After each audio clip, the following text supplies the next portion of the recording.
तो देखो, आज जो हम बात करने वाले हैं वो है मौर्य काल के बारे में।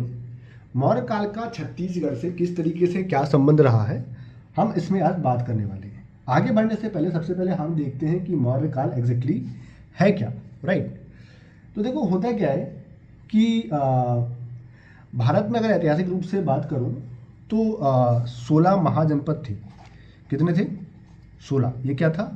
महाजनपद। महाजनपद का मतलब क्या होता है? कुछ नहीं है, सीधा सीधा सामान्य भाषा में समझा जाए तो आज का जो प्रदेश है वो उस समय का महाजनपद कहा जाता था। ठीक है। और उस महाजनपदों में 16 महाजनपद में एक क्षेत्र था हमारा मगध। ठीक है। ये मगध एक उस समय का एक महाजनपद था। ठीक है। मैंने क्या बोला?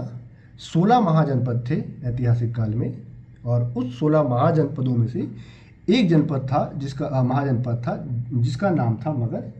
और ये जो मगध था इसकी राजधानी थी उस वक्त के तौर पर पाटलिपुत्र, है ना।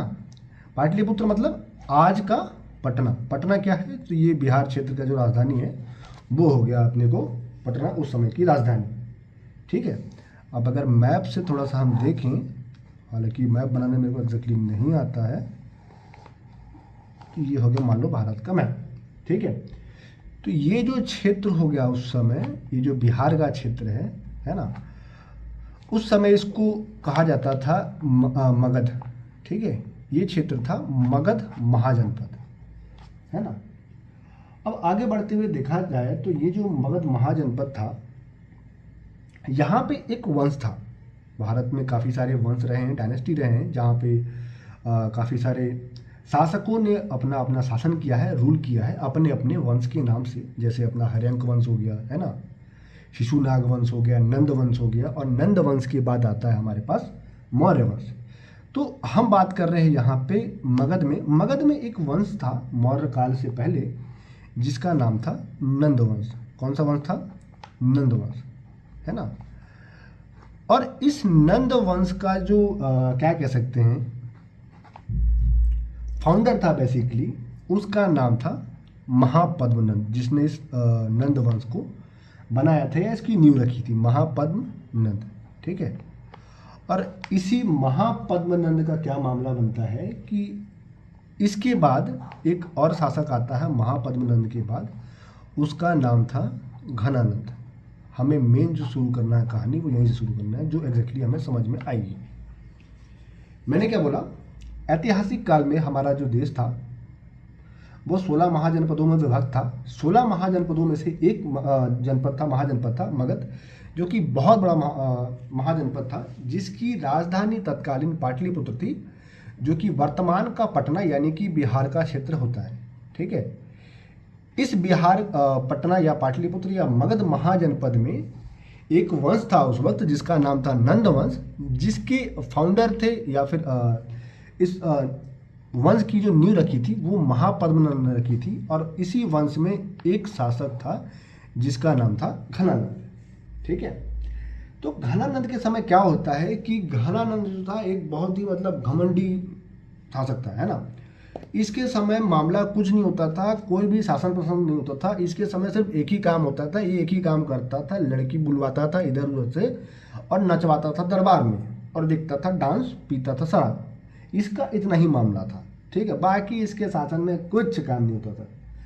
तब क्या मामला बनता था, यहाँ पे एक बंदा था जिसका नाम था चड़क। क्या नाम था? चड़क। ये था एक ब्राह्मण, है ना। कौन था? एक था ये ब्राह्मण।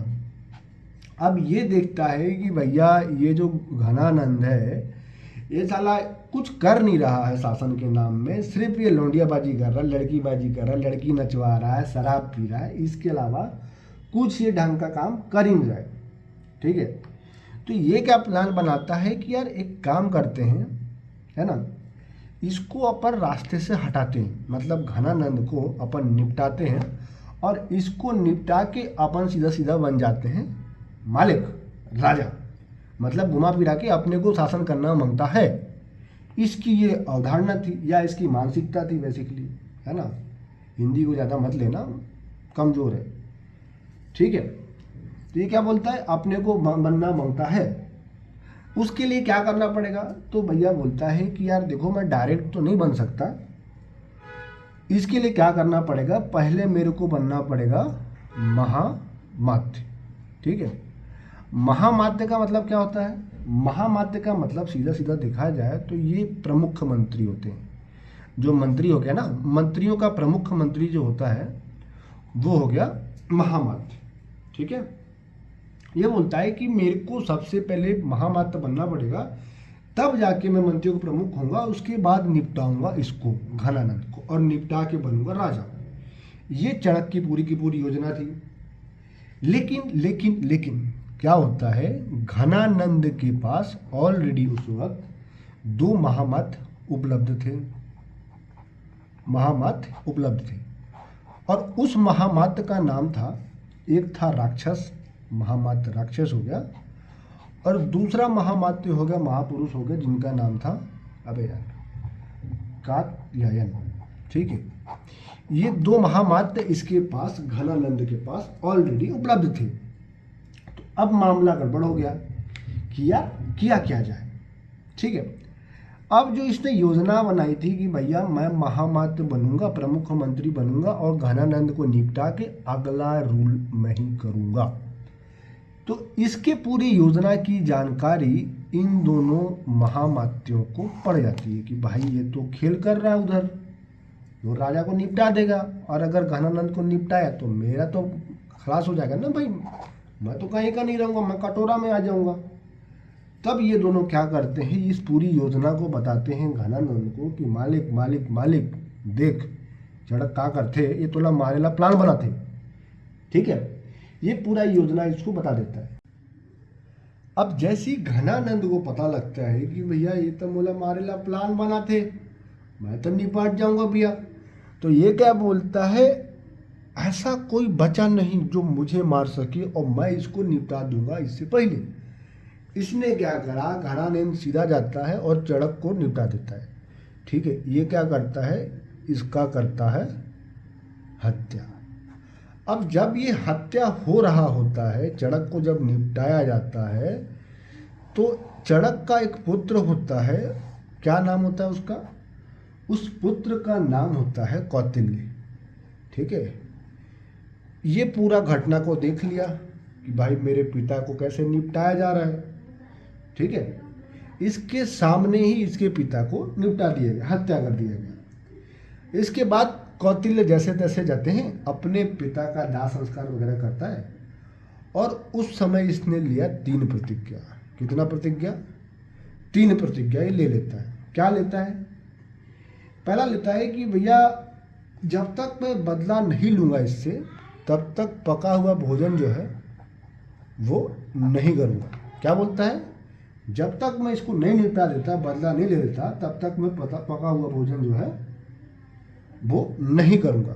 दूसरा बोलता है कि भैया ये जो महामात्य के नाम पर जो पैदा हुए थे, ठीक है, राक्षस और एक और क्या नाम था इसका, 2 महामात्य थे कात्यायन, मैं जब तक इसको निपटा नहीं देता है ना, माफी चाहूँगा, मैं राक्षस और कात्यायन को निपटा के इसके रक्त से जो है ना वो चोटी धोऊंगा। क्या बोलता है, मैं अपनी चुटाई जो है इन दोनों के रक्त से धोऊंगा। ये दूसरा प्रतिज्ञा लेता है। और तीसरा क्या बोलता है कि घनानंद का जो रक्त है, उस रक्त को पिता के अस्थि में मिलाऊंगा, इसके बाद ही पिता का जो है अंतिम संस्कार करूंगा। ये तीनों इसने क्या कर लिया, प्रतिज्ञा ले लिया। अब मामला क्या बनता है, यहाँ तक काम खत्म हुआ किसका, कौटिल्य का, इसने प्रतिज्ञा लिया। अब प्रतिज्ञा लेने के बाद ये चला जाता है गांव से कुछ दूर, और दूर जाने के बाद इसके पिता जो होते हैं, चढ़क का एक रहता है मित्र या फिर कह सकते हो सहयोगी होता है, जिसका नाम होता है राधा मोहन। क्या होता है, राधा मोहन। तो अब भाई साहब ये कौटिल्य चला जाता है, भाई दुखी एकदम है ना, 3 प्रतिज्ञा लेके, लेकिन मामला वही कि यार प्रतिज्ञा तो ले लिया लेकिन पूरा कैसे होगा। ये गया अपने पिता के सहयोगी राधा मोहन के पास, और उसके पास कुछ समय बिताता है। तो राधा मोहन क्या करता है कि भैया बोला कि इसको पढ़ाना जरूरी है, नहीं पढ़ेगा तो फिर प्रतिज्ञा का पूर्ति कैसे करेगा ये, इसका उस समय एडमिशन करा दिया स्कूल में पढ़ने के लिए। नहीं पढ़ बे बेटा तो कैसे काम कर बे, तक्षशिला। और ये तक्षशिला अपने को पड़ता इधर पाकिस्तान का जो क्षेत्र था, ये हो गया तक्षशिला इस साइड, ठीक है। यहाँ पे इसका करा दिया एडमिशन। और ये जो तक्षशिला था ये क्या था, ये उस समय पाकिस्तान में कहाँ पड़ता था बाबा, तो पाकिस्तान के रावलपिंडी में उस समय ये पढ़ता था, ठीक है। यहाँ लेता है एडमिशन। और तक्षशिला को ही अगर देखा जाए थोड़ा सा इसके बारे में अगर बात करूँ तो क्या कह सकते हैं इसको, ये तक्षशिला पहला तो इस क्षेत्र में था, ठीक है। कहाँ पे, पाकिस्तान में, मतलब ये वर्तमान का जो रावलपिंडी पाकिस्तान क्षेत्र है ना, यहाँ का ये तक्षशिला मामला यहाँ बनता है, ठीक है। अब आगे बढ़ते हुए इसी को क्या कहा जाता है, विश्व का प्राचीनतम, अगर विश्वविद्यालय की बात कर, माफी चाहूँगा, तो ये तक्षशिला ही है, मतलब विश्व का प्राचीनतम इसको विश्वविद्यालय कहा गया, ठीक है। अब यहाँ लेता है भाई साहब एडमिशन। और जब ये एडमिशन ले रहा होता है तो इसने जो नाम रखा बजाय कौटिल्य के, इसका नाम यहाँ पे पहुँचता है क्या, विष्णुगुप्त, ठीक है। तो इस नाम से ये लेता है एडमिशन। कहाँ पर ले लेता है, तक्षशिला में। अब तक्षशिला जो एरिया है भाई उस समय का, मतलब खाटी जो शिक्षक थे एक तरफा, है ना, मतलब जिसके मुकाबले में कोई है नहीं उस समय, वैसे वैसे वहाँ पे शिक्षकगण मौजूद थे, ठीक है। अब वहाँ भाई साहब जाते हैं हमारे कौन, कौटिल्य, विष्णुगुप्त के नाम पे, वहाँ पे शिक्षा लेते हैं। और शिक्षा लेने के कुछ समय बाद इनकी योग्यता से वहाँ के शिक्षकगण जो हैं वो प्रसन्न होके इनको बना देते हैं क्या, वहाँ का प्राध्यापक, ठीक है।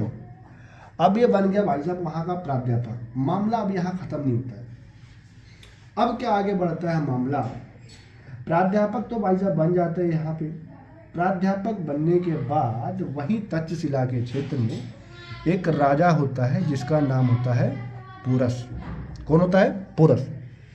ये भाई साहब तक्षशिला का राजा था उस समय। ये घटना होगी, अगर मैं गलत नहीं हूँ तो 326 से 327 के आसपास की। तक्षशिला का राजा होता है पुरस।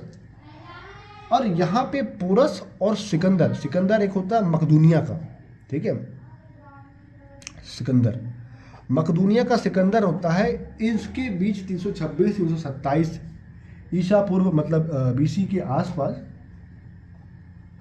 होता है युद्ध। और इस युद्ध का उस समय नाम दिया गया वितस्ता का युद्ध, वितस्ता या हाइडे स्पीच का युद्ध, ऐसी कुछ नाम था, ठीक है। इस युद्ध का नाम दिया गया वितस्ता हाइडे स्पीच का युद्ध, जो कि 326 327 ईसा पूर्व के आसपास होता है। पोरस, राजा पोरस का साथ देते हैं हमारे क्या नाम था इनका, विष्णुगुप्त। और ये जो भाई साहब सिकंदर था, सिकंदर अपना अलग से मामला इसका रहता है, कहाँ का, मकदूनिया का। दोनों अपने आप में एक तरफा खिलाड़ी, ठीक है, क्योंकि यहाँ विष्णुगुप्त है, विष्णुगुप्त भी एक तरफा, सिकंदर भी उस समय की बात करो तो सिकंदर भी अपने आप में एक तरफा। लेकिन होता क्या है, विष्णुगुप्त भी अपने आप में थे एक तरफा, इनकी वजह से सिकंदर को भारी मात्रा में नुकसान को झेलना पड़ा। लेकिन अंततः क्या होता है, जब ये युद्ध होता है, ये युद्ध हुआ था झेलम नदी के किनारे। इस युद्ध में क्या होता है कि राजा पोरस जो है वो जाता है हार, ठीक है। इसके हारने के बाद सिकंदर बाबा आते हैं, बोलते हैं कि भैया बता अब तेरे साथ क्या किया जाए, मार दिया जाए या छोड़ दिया जाए, ठीक है। तो ये बोलता है भाई साहब, पोरस बोलता है कि मेरे साथ वही शुरू किया जाए जो एक राजा दूसरे राजा के साथ करता है विजय के बाद, ठीक है। तो कहीं ना कहीं पोरस जो है वो दिखाता है वीरता, और इस वीरता को देखकर सिकंदर और पोरस के बीच एक तरीके से हो जाती है दोस्ती, इसको छोड़ देता है पोरस को, ठीक है। यहाँ तक का मामला हो गया खत्म। अब क्या होता है कि अब सिकंदर क्या करता है, इस तक्षशिला का जीतने के बाद अब बढ़ता है ये सिकंदर आगे, और आगे पहुंचता है कहाँ, ये जो मगध का क्षेत्र है यहाँ जाना चाहता है सिकंदर कि अब मैं आगे की जो लड़ाई है मैं मगध क्षेत्र को जीतूंगा, ठीक है। अब जैसे ही इसको पता चलता है विष्णुगुप्त को कि भाई सिकंदर जा रहा है कहाँ, मगध के क्षेत्र में, विष्णुगुप्त भी उठ के पहुंच जाते हैं कहाँ, मगध के क्षेत्र में। ठीक है, और मगध के क्षेत्र में जाने के बाद जैसा कि अपने को पता है वहाँ पे कौन था, वहाँ पे था घनानंद। और घनानंद के दो मात्र थे, महामात्र थे। कौन कौन थे? एक था अपने को राक्षस, एक था अपने को कौन, कात्यायन। ठीक है,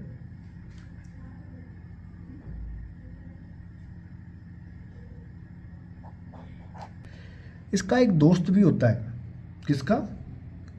ये जो आए हुए हैं यहाँ पे विष्णुगुप्त, इनका एक मित्र होता है यहाँ पे जिसका नाम होता है षटकार। राइट, मैं यहीं लिख देता हूँ। इस भाई साहब का एक मित्र होता है विष्णुगुप्त का, षटकार। ये उससे आके मिलता है, षटकार से आके मिला, और आने के बाद पूछता है कि भाई एक काम कर, तू मेरे को ये जो घनानंद है ना, इसके दरबार में लेके चल। कहाँ लेके चल? घनानंद के दरबार में। ठीक है, अब ये घनानंद के दरबार में जाता है, और वहाँ जाने के बाद ये क्या करता है कि घनानंद को बोलता है कि भाई देख, ऐसा है, सिकंदर अब देख वहाँ निपटा चुका है, और अगला टारगेट सिकंदर का यह है तू। कौन है? तो घनानंद, तू अगला टारगेट है। अब जैसा तुमको पता है, अभी हमने पहले जान लिया है कि घनानंद भाई उसको कुछ मतलब ही नहीं है शासन आसन से, क्या होता है शासन, कुछ नहीं। उसको सिर्फ मतलब है मैं तो रसिया से बुलाबो और दरबार में मस्त बियर लूँगा, ठंडी बियर, और नचवाऊँगा, इतने उसका काम था। वो बोलता है इसको, किसको? विष्णुगुप्त या कौटिल्य को। ठीक है, कि तू तुच्छ सा ब्राह्मण, 2 कौड़ी का आदमी, तू मेरे को बताएगा कि मेरे को कौन मारेगा? हाँ, और उसको भगा दिया। अब जैसे ही इसको भगा देता है, ये दोबारा से विष्णुगुप्त पहुंचता है षटकार के पास, और षटकार के पास आने के बाद अब उससे पूछता है कि भाई मेरे को तू एक बात बता कि ये जो घमंडी सा घनानंद है लड़कीबाज, इसके मेरे को जो विरोधी होंगे, जो दुश्मन होंगे, उसके बारे में बता।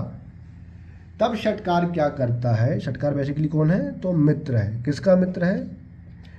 विष्णुगुप्त का।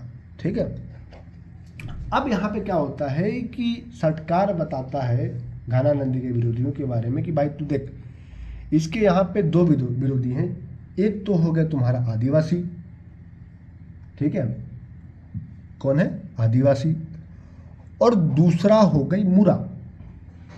ठीक है, ये दोनों इसके विरोधी हैं, जिसमें से मुरा जो है ना, ये इसकी सबसे बड़ी विरोधी है। घनानंद की सबसे बड़ी अगर कोई विरोधी है आज के वक्त में, तो वो है मुरा।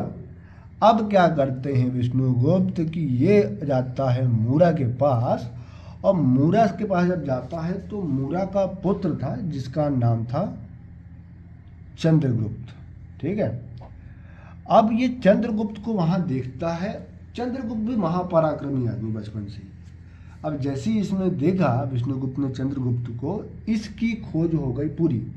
ये बोलता है कि मैं जो खोज रहा था, जो हीरा, ये है चंद्रगुप्त, इसको मैं अब अगला शासक बनाऊंगा, विश्व विजयी बनाऊंगा, और ये मेरे को मेरा बदला लेने में करेगा क्या? पूरा का पूरा सहायता, और इसकी सहायता से मैं घनानंद को काटूंगा। ठीक है, ये इसने यहाँ पे मिलकर ली प्रतिज्ञा। ठीक है, अब आगे बढ़ते हैं।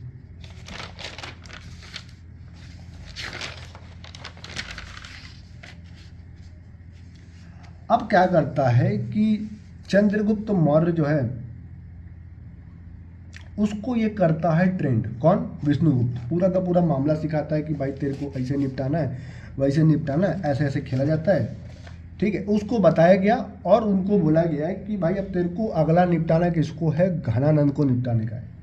लेकिन लेकिन लेकिन ये क्या करता है चंद्रगुप्त? बिना जाने समझे शुरुआत में, पहली बार में, बिना किसी योजना बनाए आक्रमण कर देता है। किस पे?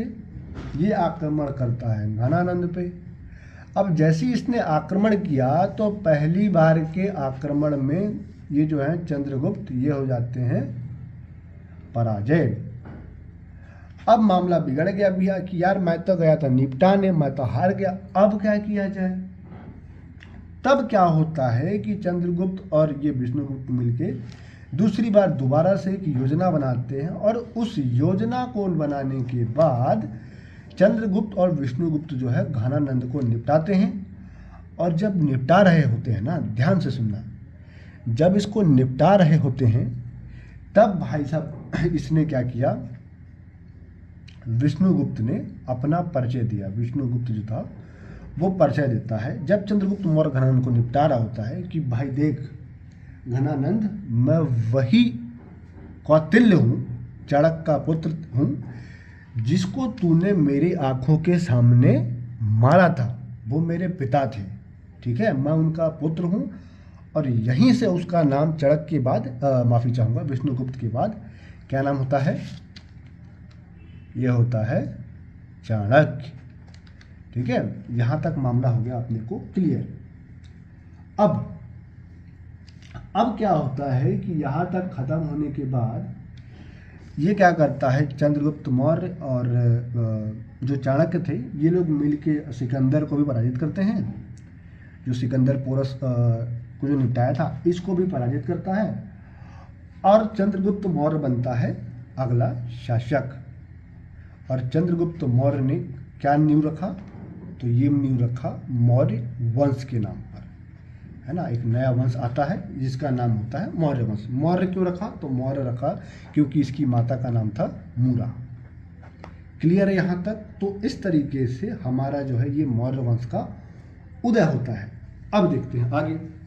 अब जब ये मौर्य वंश का उदय होता है तो उस वक्त जो चंद्रगुप्त थे उसने भारत के प्रांत को, या फिर उस समय भारत जो था हमारा, ये जो प्रांत था 5 प्रांत में विभाजित था। ठीक है, वो प्रांत कौन कौन से थे ये देखो, ये हो गया हमारा भारत का मैप। मेरे को बनाने नहीं आता है तो कोई बोलेगा नहीं, ये हो गया भारत का मैप।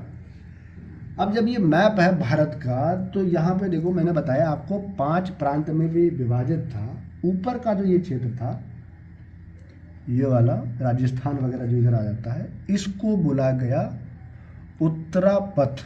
ठीक है, और इसकी राजधानी थी तक्षशिला। अच्छा, ये सिर्फ भारत का मामला नहीं था ना, ये इधर जो पाकिस्तान का क्षेत्र था ये सब इसमें आता था उस वक्त। ठीक है, तो इसको बोला गया उत्तरापथ, राजधानी रखा गया इसका तक्षशिला। ठीक है, इसके बाद दूसरा हमारा जो ये क्षेत्र हो गया, यहाँ पे मैं बना देता हूँ छत्तीसगढ़।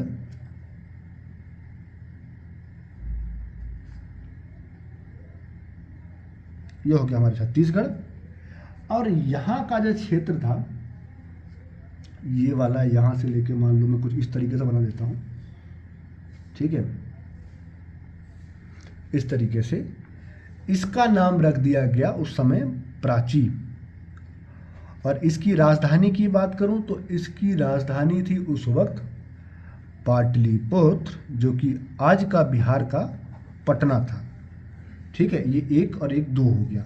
अब आगे बढ़ते हैं। यहाँ का जो क्षेत्र था इस साइड का, ये आपका इधर से अगर मैं ले आऊँ, ठीक है, यहाँ तक का जो क्षेत्र था ये अपना हो गया अवंती। कौन सा प्रांत था ये, अवंती। इसकी राजधानी क्या थी, इसकी राजधानी थी अगर मैं गलत नहीं हूँ तो उज्जैनी जो थी, उज्जैनी इसकी राजधानी थी। और एक प्रांत अपना इधर आता है, ये उड़ीसा का, जो आज का जो उड़ीसा है इस क्षेत्र का, और इसको मिलाकर अगर मैं देखूँ तो इसका नाम रखा गया था उस वक्त कलिंग प्रांत। ठीक है, कलिंग प्रांत उस समय का इसका नाम रखा गया था। और इस समय अगर कलिंग प्रांत की बात करूं तो कलिंग प्रांत की जो राजधानी थी वो थी तोसली। क्या थी, तोसली। और लास्ट जो हमारा बस्ता है वो हो जाता है आपका ये, यहाँ से लेकर अगर मैं नीचे का मामला देखूं तो ये हो गया आपका दक्षिणापथ। दक्षिणापथ, और राजधानी इसकी थी सुवर्णगिरी। सुवर्णगिरी, ये हो गया राजधानी। क्लियर है। तो कुछ इस तरीके से हमारा ये मामला था। अब यहाँ पे क्वेश्चन अगर पूछ दिया जाए कि ये जो क्षेत्र था, ठीक है, तो हमारा कौन सा छत्तीसगढ़ जो था ये किसके अंतर्गत आता था? तो छत्तीसगढ़ जो था, अगर मैं इस हिसाब से चलूँ 5 प्रांतों के हिसाब से, तो ऊपर वाला आता था अपना प्राची के क्षेत्र में, है ना। दूसरे जो छोर था आपका दक्षिण वाला जो क्षेत्र था ये आता था कलिंग प्रांत के अंतर्गत, ठीक है। छत्तीसगढ़ कौन सा प्रांत के अंतर्गत आता था? ऊपर वाला प्राची के अंतर्गत आता था, नीचे वाला कलिंग के अंतर्गत आता था। अब आगे बढ़ते हुए हमारे पास 3 मौर्यकालीन जो हैं इम्पॉर्टेंट शासक या रूलर निकल के आते हैं, जिसका नाम होता है पहला चंद्रगुप्त मौर्य, इनका पुत्र होता है बिंदुसार, और नेक्स्ट आता है सम्राट अशोक, जो कि इस पूरे वंश का ये दूसरा या फिर सबसे इम्पोर्टेंट रूलर की बात करूँ, मुझे जो लगता है वो सम्राट अशोक ही था, ठीक है। और इसने क्या किया था? इसने कलिंग युद्ध किया था, ठीक है। ये इम्पोर्टेंट रूलर हो गए। इसने क्या किया था? कलिंग युद्ध किया था, कलिंग युद्ध या उत्कल अभियान, ठीक है। और ये जो युद्ध था उस समय कहा जाता है कि इतिहास का सबसे बड़ा अगर कोई युद्ध था तो वो था कलिंग युद्ध, जो अशोक ने किया था।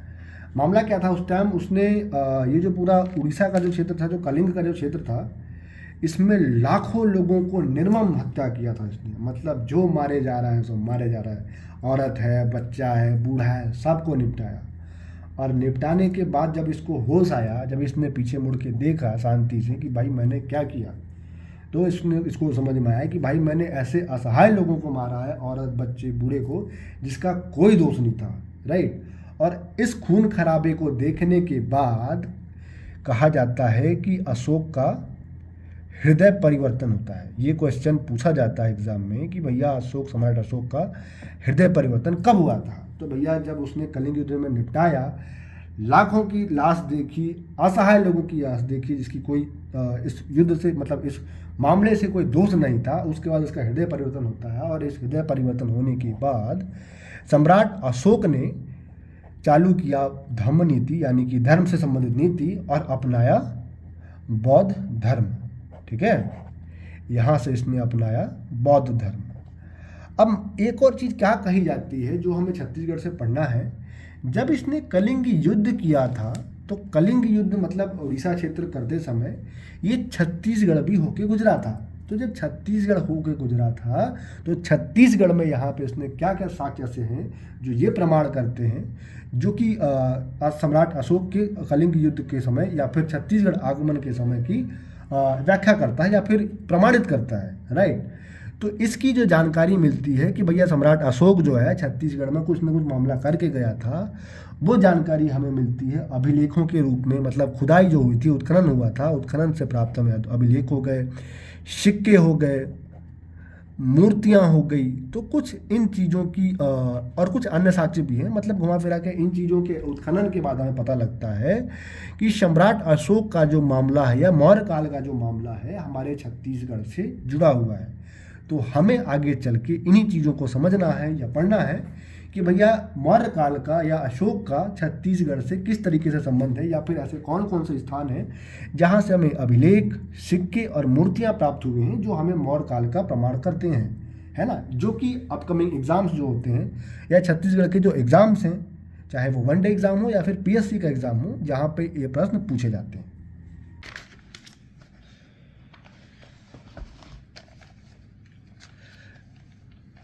तो अब आता है छत्तीसगढ़ में साक्ष्य के रूप में देखा जाए तो सबसे पहला आता है अभिलेख के रूप में, जो हम देखने वाले हैं। अभिलेखीय साक्ष्य लिख लेते हैं इसको, ठीक है। और अभिलेखीय साक्ष्य के अंतर्गत हमारे पास देखा जाए तो एक आता है सबसे पहला जोगीमारा की गुफा। ये जो जोगीमारा की गुफा है भैया, ये जोगीमारा की गुफा कहाँ पे अवेलेबल है? तो ये अवेलेबल है रामगढ़ की पहाड़ी पर, रामगढ़ की पहाड़ी। और ये रामगढ़ की पहाड़ी कहाँ पे भैया? जिला की बात करूँ तो रामगढ़ की पहाड़ी जो है यह है अपने को सरगुजा जिला पे, ठीक है। तो अब मामला क्या बोला जाता है ये सुनो। ये जो जोगीमारा की गुफा है, यहाँ से संबंधित एक छोटी सी कहानी है। कहानी ये है कि यहाँ पे रहता है देवदत्त और नर्तक होती है, क्या नाम है इसका, सुतनुका। ये जो जोगीमारा की गुफा है इसमें देवदत्त और सुतनुका के प्रेम का वर्णन है, प्रेम गाथाओं का एक तरीके से वर्णन है जिसका साक्ष्य मिला है। तो इसका कहानी क्या है वो थोड़ा सा सुनो। देवदत्त क्या करता है, वो करता है सुतनुका से प्रेम।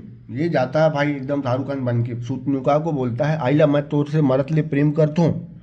लेकिन सुतनुका ठहरी लड़की है ना, जैसा कि एक लड़कियों का एक नेचर होता है ना, लड़कियां कभी भी उस लड़के को एक्सेप्ट करती नहीं है जो उसको प्रपोज करने आता है। वो समझ जाती है आइला ये तो कमज़ोर आदमी निकला, मेरे का तो ये मांगता नहीं है।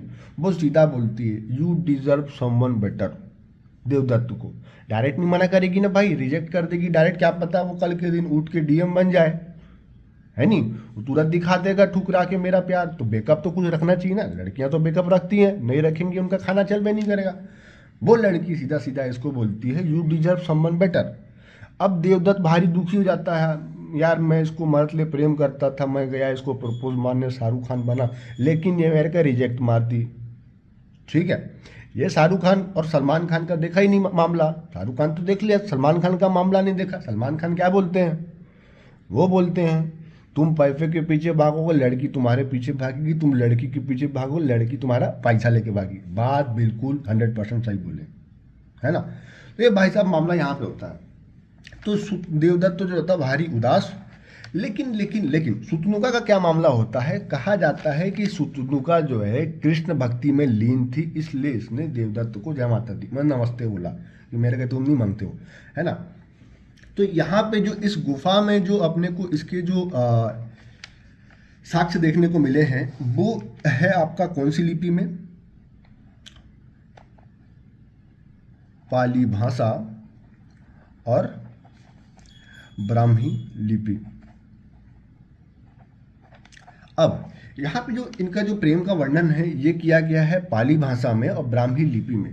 तो इससे कैसे पता चला कि ये भैया उसके संबंधित है, सवाल तो ये भी उठता है।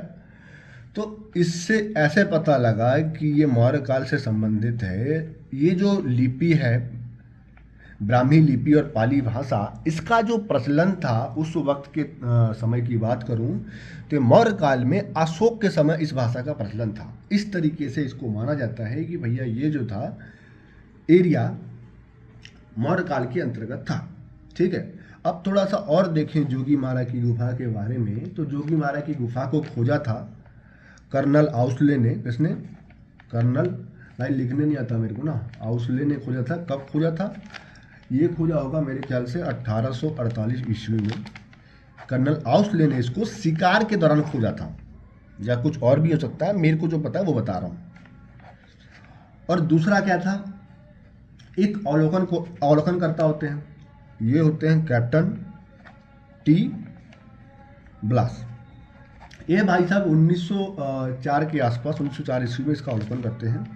ठीक है, तो ये दोनों मामला आते हैं जो एग्ज़ाम में पूछा जाता है कि भैया जोगी मारा की गुफा में जो लेख है उसकी लिपि क्या है, तो भैया ब्राह्मी लिपि है। भाषा कौन सी है, तो पाली लिपि है। इसको खोजा किसने था, कर्नल आउसले ने खोजा था। कब खोजा था, 1848 में खोजा था। ठीक है, तो इतना अपने को यहाँ पे देखने को मिलता है। अच्छा, इसके बारे में एक और मामला ये है कि जोगी मारा की गुफा का अगर मैं अन्य नाम की बात करूँ तो अन्य नाम की ये है अपने को वरुण की गुफा, वरुण देव की गुफा, या वरुण देव का मंदिर, माफी चाहूंगा, वरुण देव का मंदिर इसको कहते हैं। ठीक है, ये उपनाम हो गया या अन्य नाम हो गया, इसको वरुण देव का मंदिर भी कहा जाता है। ठीक है, तो ये हो गया अपने को किसके बारे में, अभिलेखी साक्ष्य जोगी मारा की गुफा। दूसरा अपने को देखो क्या है, यहाँ पे इसी रामगढ़ की पहाड़ी के पास एक नाट्यशाला मिला है। क्या मिला है, नाट्यशाला। इस नाट्यशाला का क्या नाम है, ये नाम है सीता बेंगरा। ठीक है, ये सीता बेंगरा की गुफा रामगढ़ की पहाड़ी पे मौजूद है, सरगुजा जिले पे। यहाँ पे क्या होता है कि भैया यहाँ एक मुनि थे जिसका नाम था भरत मुनि। इनके हिसाब से क्या है भैया, भरत मुनि ने एक नाट्यशाला की रचना की थी। नाट्यशाला क्या है भैया, तो नाट्यशाला इनकी एक रचना है जिसमें इन्होंने क्या बोला है, सीता बेंगरा जो है इसको मौर्यकालीन प्रस्तर नाट्यशाला या प्राचीन थिएटर के रूप में इन्होंने अपने नाट्यशाला में वर्णन किया है। क्या वर्णन किया है भैया, कि ये जो नाट्यशाला है ना रामगढ़ की गुफा में, नाट्यशाला मतलब सीधा सीधा थिएटर समझ लो जहाँ पर नाच गाना चलता मामला है। तो नाट्यशाला को इन्होंने विश्व का प्राचीनतम थिएटर बोला है, प्राचीनतम नाट्यशाला, मैं इसको थिएटर बोलता हूँ। ठीक है, मौर्यकालीन। ठीक है, मामला समझ में आया। एक नाट्यशाला मिला है कहाँ पे, सीता बेंगरा की गुफा में। और ये सीता बेंगरा की गुफा कहाँ पे है, तो रामगढ़ की पहाड़ी में है, सरगुजा जिले में है। वहाँ पे कहा जाता था कि एक प्रशिक्षक थे भरत मुनि, जो कि ऑब्वियसली नृत्य वगैरह सिखाएंगे। उन्होंने नाट्यशाला की रचना की थी, एक बुक की, और इस मतलब इनकी रचना बेसिकली। और इस नाट्यशाला में उन्होंने बताया है कि भैया ये जो सीता बेंगरा की गुफा है ये एक प्राचीनतम नाट्यशाला है, मौर्यकालीन। ठीक है, अब इसको किसने खोजा था, इसको भैया खोजा था, ये क्या नाम था, इसको भी तो मेरे ख्याल से वही खोजा था ना, ये आउसले, कर्नल आउसले खोजा था। ठीक है, कब खोजा था भाई, तो एक ही टाइम हो जाएगा 1848। ठीक है, कर्नल आउसले ने इसको खोजा था। और इसका जो अध्ययन किया था, अध्ययन करने वाले का नाम था, इसका नाम क्या था भैया, तो संत लाल कटारे, इसने इसका अध्ययन किया था। मैं रिपीट कर देता हूँ इसको, एक नाट्यशाला है ना, सीता बेंगरा की गुफा जिसमें एक नाट्यशाला मिला है, जिसको भरत मुनि एक प्रशिक्षक थे, उन्होंने अपनी रचना नाट्यशाला में बताया है कि भैया ये जो है मौर्यकालीन नाट्यशाला है, जो कि विश्व की प्राचीनतम नाट्यशाला है। इसको खोजा किसने था, इसको खोजा था कर्नल आउसले ने। कब खोजा, 1848 में खोजा, है ना। अध्ययन किसने किया, संतलाल कटारे ने किया। ठीक है, इतना मामला यहाँ से अपने को देखने को मिलता है। ठीक ठीक, अब यहाँ पे एक आता है सिक्के के रूप में साक्ष्य। ठीक है, एक आइटम देख लो आप, सिक्के के रूप में साक्ष्य। यहाँ पे अपने को सिक्के भी मिले हैं जो कि मौर्यकालीन जो थे सिक्के हैं, एक तरीके से कह लो। कौन कौन से सिक्के हैं ये देखते हैं, और कहाँ से मिले हैं ये देखना अपने को बहुत ज़रूरी मांगता है। ठीक है, तो मौर्यकालीन सिक्के के अंतर्गत देखो क्या क्या आता है। एक होता है अकलतरा, एक होता है अपने को ठठारी, और एक आता है अपने को बारदेव गांव। ठीक है, तो ये तीन जगह से अपने को मौर्यकालीन जो है सिक्के देखने को मिलते हैं। इसको अपन बोल सकते हैं भैया कि ये जो सिक्के हैं ये हो गया सामान्य सिक्के। सामान्य सिक्के मतलब अपने पास दो प्रकार के सिक्के मिलते हैं, एक होता है सामान्य सिक्के और एक होता है आहत या पंचमार्क सिक्के। ठीक है, मैंने क्या बोला कि अपने को सिक्के मिले हैं कहाँ से, यहाँ से कुछ स्थानों से, बेसिकली यहाँ से नहीं, कुछ स्थानों से सिक्के मिले हैं जो कि दो प्रकार के हैं, एक सामान्य सिक्के, एक आहत या पंचमार्क सिक्के। और सामान्य सिक्के के अंतर्गत अपने को कहाँ कहाँ से मिला है, सामान्य सिक्के मिले हैं अकलतरा से, ठठारी से, बारदेव गाँव से। ठीक है, अकलतरा, ठठारी, बारदेव गाँव। अकलतरा कहाँ पड़ता है, तो ये पड़ता है अपने को जांजगीर चांपा में। ठठारी कहाँ पड़ता है, ठठारी अपने को पड़ जाएगा शक्ति जिला में। और बारदेव गांव पड़ेगा कहाँ पे, तो सारंगढ़ में ये पड़ेगा अपने को बारदेव गांव। ठीक है, अभी देखते हैं आहत सिक्के। देखो आहत या पंचमार्क सिक्के का मतलब सीधा सीधा ये होता है, जैसे बोलते नहीं आहत करना, चोट पहुंचाना, तो मतलब ठोक पीट के बनाया गया जो सिक्का होता है वो होता है आहत सिक्का। आहत सिक्का कहाँ से मिला है, ये देखो, ये जो सिक्के अपने को मिले हैं पंचमार्क सिक्के, ये कहाँ से मिले हैं, तो भैया ये मिले हैं ताऊ से। ताऊ मतलब ये हो गया आरंग, ये हो गया उडेला, और ये हो गया तारापुर।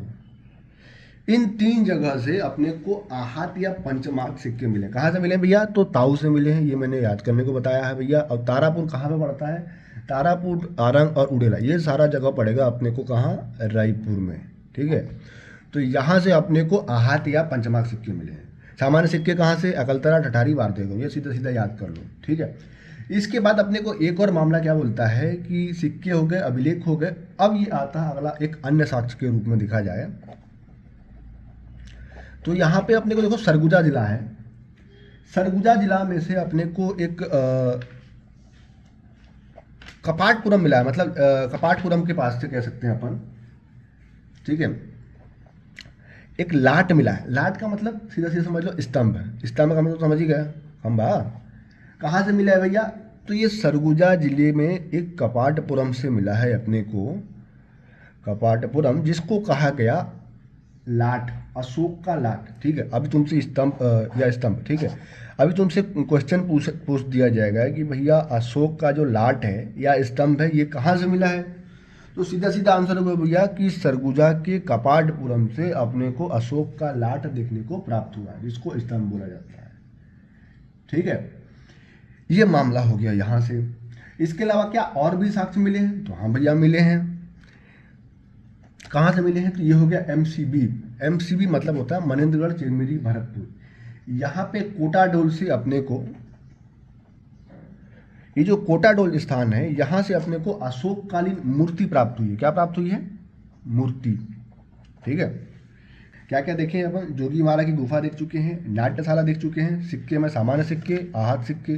सामान्य सिक्के में अकलतरा, टठारी, बारदेव गांव। आहत सिक्के में ताऊ, ताऊ मतलब तारापुर, आरंग, उडेला, ये पड़ता है रायपुर में। अन्य साक्ष्य में देखा जाए तो सरगुजा में अपने को जो है अशोक का लाट मिला है। लाट का मतलब होता है स्तंभ। कहाँ से? कपाटपुरम से मिला है। दूसरा एमसीबी, एमसीबी जिला के कोटाडोल से अपने को मिला है अशोक की मूर्ति। ठीक है, तो मामला आज के लिए खत्म होता है। Thank you so much.